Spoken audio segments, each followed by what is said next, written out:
This one man in 1 minute, in one meeting, changed my life, taught me the right habits to have, daily rituals, for goal achievement versus goal setting. So he said, everybody sets goals. Either they write them down or they don't, they have them in their head. I'm going to teach you how to achieve goals. And he said, fill out these pieces of paper. And on the pieces of paper, it said what age do you want to retire by? Just fill out these papers. So I said, I want to retire by the time I'm 45 with $3 million. I want to have a Mercedes. I want to have a house. I want to travel the world. I want to have a great lifestyle. So he had me write my vision for health, wealth, relationships, career, business, finances, charity, fun, experiences, everything, every area of my life. He had these documents. He said, I want you to read them every day. I want you to run your fingers across them as you're reading them. And then when you're finished one paragraph, close your eyes, and I want you to feel, what would it be like if that was true? Every single day for a year, I had to do that. And it only took 10 or 15 minutes.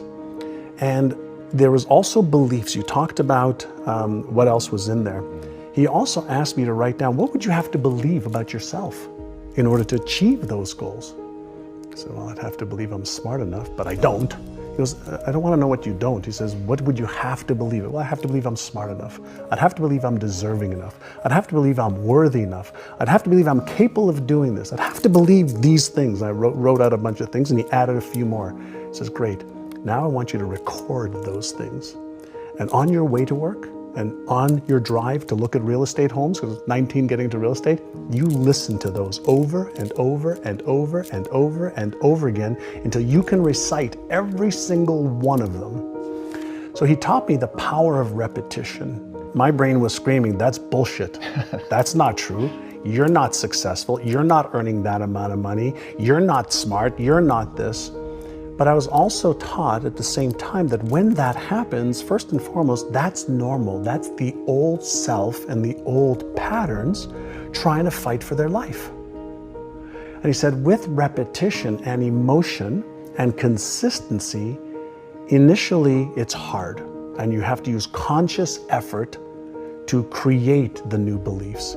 He says, but over 30 days, 60 days, 90 days, 180 days, that new pattern that you're focusing on and paying attention to, your brain basically says, well, I guess you really don't need those old patterns. You keep activating these new ones. Let's just make these ones work, and let's make these real.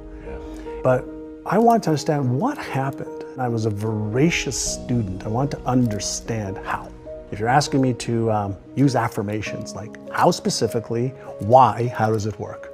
If you're asking me to emotionalize, well, what's happening in me that tell me I need to create these false senses of feelings?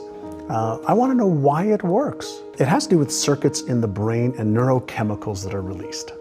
And so when we feel something, chances are that we're going to release dopamine in the brain, the feel-good neurochemical that activates the reward center of the brain. And chances are if we feel that and we have this positive emotion around it, and that neurochemistry is flooding our brain and our body with feel-good chemicals, we're actually activating the motivational center of the brain. And so when we visualize, when we set a goal, when we take an action step, when we emotionalize, when we read our goals, the initial flood of neurochemicals, dopamine, serotonin, feel-good chemicals, and then if we share it with a friend, oxytocin, those three neurochemicals, those are the neurochemicals of goal achievement. But then there's the other side of it, the other circuits of fear, of stress, where norepinephrine, cortisol, or epinephrine, the stress hormones can be released as well. All the how to get healthy and stay healthy, we know. How do I build a business and sustain it? We know. How do I get into a relationship and make it successful? We know. We know most of the how-to for anything that anybody wants to do in this time frame that we live in. So the how-to is the easiest part of the equation. So the harder part of the equation is, why am I not doing the things that I know I should be doing? And why am I not doing the things that I could find out easily how to do? The law of 𝙎𝙪 is simply get off your ass. So if you think and you believe and you emotionalize, you visualize, and you create your plan for how am I actually going to achieve this? So what do I need to do? When am I going to do it? How specifically, how am I gonna tweak it, measure it, and iterate it so that I'm consistently making progress? I learned the value of progress versus perfection.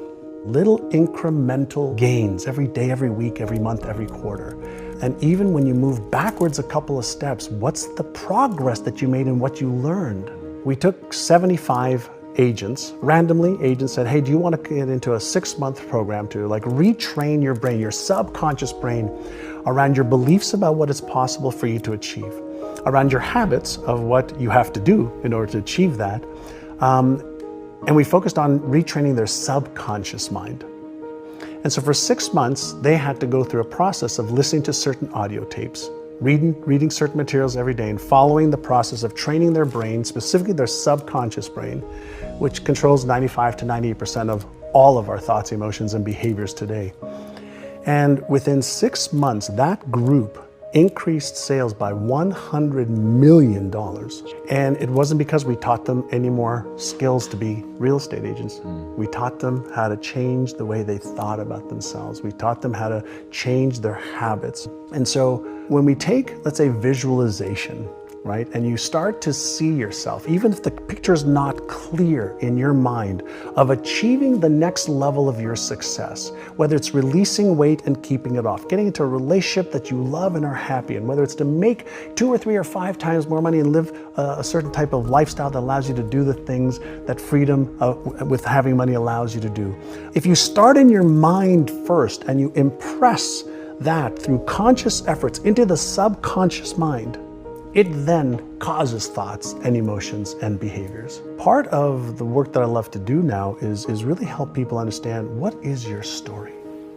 Like, what's the story you're telling yourself? Because we all have a story. We have a money story, a relationship story, a health story. We have a story for everything. And then that story keeps recreating our lives over and over and over again. And we have beliefs that support the story. We have habits that support the story. We have people that support the story. We have systems that support our story.